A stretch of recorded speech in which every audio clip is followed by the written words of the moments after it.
Episode 1 of Liar Liar. I can already tell this show will be absolutely amazing for me if it keeps going like this. Hello, welcome back to another video. In this episode review here, I gotta say, Liar Liar is already looking really solid.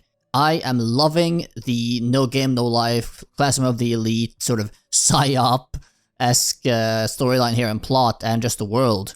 I made so many notes for this first episode because I'm so interested and I absolutely love getting to really dive into how all these different systems work and how these games work and how all these things interact and the character motivations and whatever else that...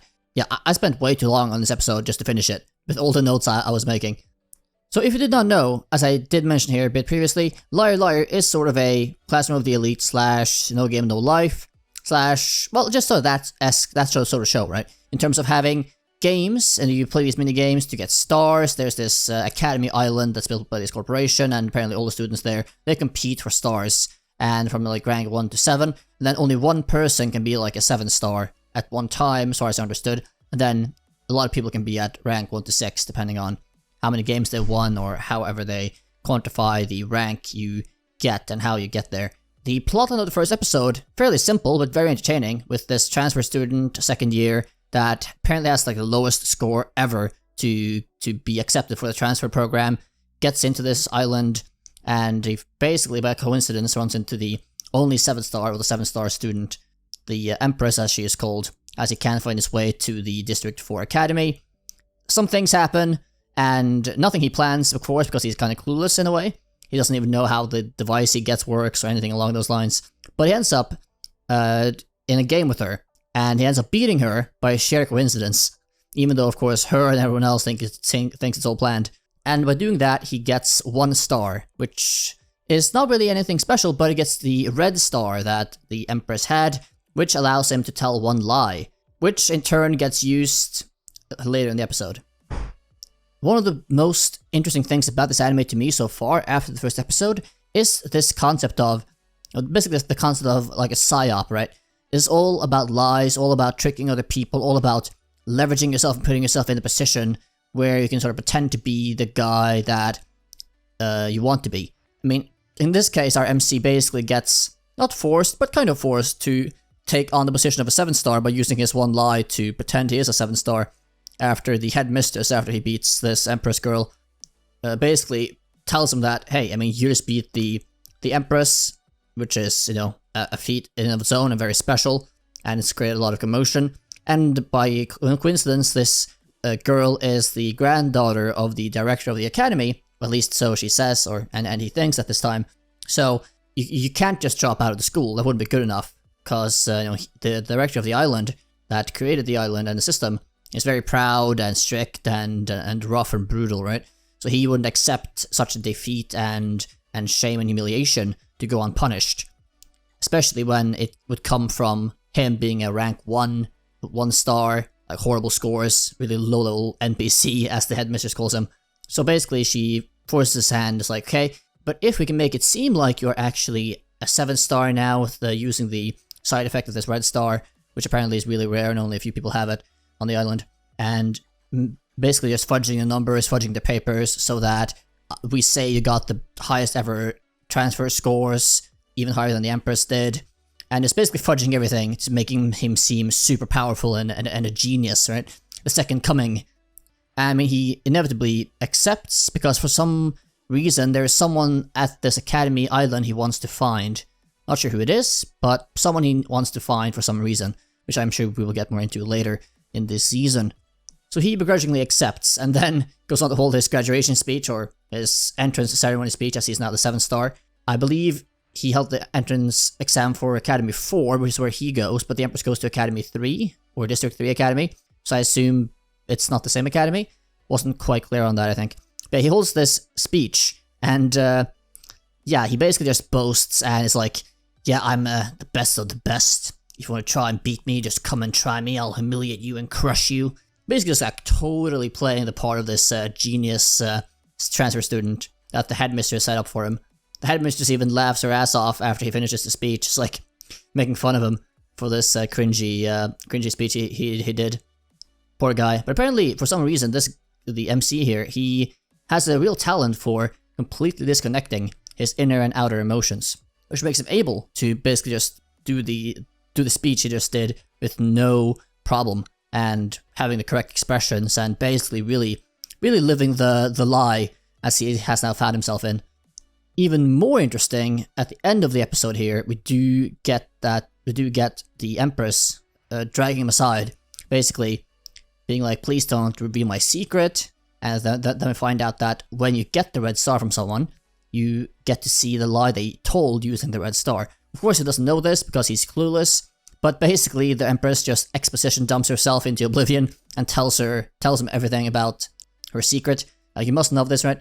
And she reveals that she's not actually the granddaughter of the director. She's just a body double, or a double that's been playing her for the last year at the academy. Of course, this raises a lot of questions. Why was she put as a double at the academy? What is the real princess doing? Why is she not there? I mean, the director and everyone else must know about this, right? So, do only the director and the family that created this island know about this double? Does anyone else know about it? For example, the headmistress, made it seem like he would be basically crushed and almost murdered, basically, if he didn't accept the plan she made for him. Did she know that she was not the real one? Probably not. Maybe she did, and if she did, she probably still pushed him into doing this to improve her own standing and her own academy standing with having the only 7-star on the island, or something along those lines, right? It's really difficult to know so far, but that's what makes this show really interesting too. You have so many unanswered questions. Just in this first episode, I made so many notes, which leaves not only me, but all of us really with so many questions on how these things work. Not only how the game system works, not only how these duels and star systems work, but also just the motivations and plans of all these different characters. Especially this headmistress, which seems like a really cunning bitch, to say the least. I mean, she's cunning. She's a real one. Holy. Yes, all of this is really interesting to me. And I love this sort of anime where I can really sit down and just think and extrapolate on, okay, what are these characters trying to do? Why are they doing this? Why are they saying this? What's the real meaning behind this? And just basically second guessing and thinking about all these different factors. And having all these intelligent, scheming people at every corner. And what things might actually mean. And just the entire concept of having continual psyops from every angle in this sort of dog eats dog life. Well, we do get from the first episode, where the Empress, or not Empress, but the body double for the Empress, as she has now exposed her secret to him, and he also then basically says, no, I didn't know about any of this, I didn't actually plan any of this, I'm not actually a 7-star, it's a lie I'm telling with the red star I got, I'm not actually super smart, I'm actually clueless, didn't know anything about any of this from before now, but yeah, and then basically tells her that, so now she knows his secret, and he knows hers. So I assume this will put them both on the path of being interconnected, or being maybe in a symbiotic relationship, or a codependent relationship, where both of them might just do everything they can, at least her, to keep her secret and her to keep his, and they might form a bond or relationship over the course of the season, and they will likely be connected in many ways, right, as the plot develops. That can be a very interesting thing as well with the plot and how they move forward with that, and these two characters and how they interact with each other and how they maybe grow with each other and grow closer, who knows, and how that entire relationship develops.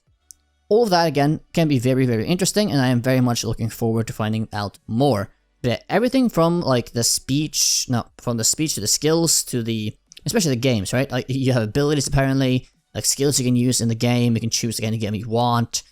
In this episode, we only see a hard mode staring contest game, where if you make any expression, you lose.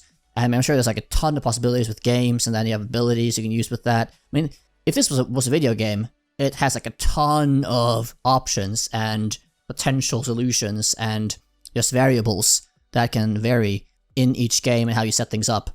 And basically you can also debuff your opponent and all these different things. So that in and of itself, just that concept and part of the plot and world is super interesting to me.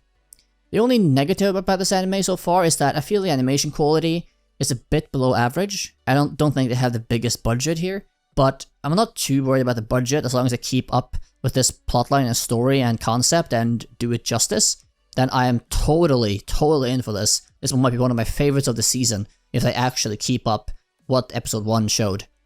We do also see at the very end of the episode, before we end here, that since he is now a 7-star, the headmistress of Section 4, or District 4, got him a dorm. And she says, yeah, I'll send you the coordinates on the map. And he goes to this new dorm, and basically it's a actual mansion. And when he goes in there, there's a maid waiting for him, calling him master. It's like, okay, yep, I guess that is what 7-star rank entails. You get an actual mansion, and private maid, and God knows what else. But yeah, very quick thoughts here. Episode 1, loved it. Ton of potential. Love where this is going. Love all the potential implications and storyline and plots and scheming and everything that can go on in the show. So there's a ton of questions I want to know more about and get answers to.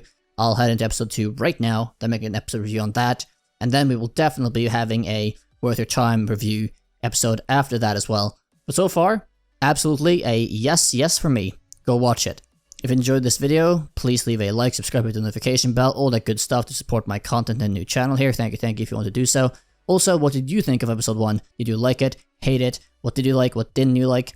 Feel free to comment below. I will be happy to read and respond to every comment there. That being said, I will see you all in the next anime review. So bye bye.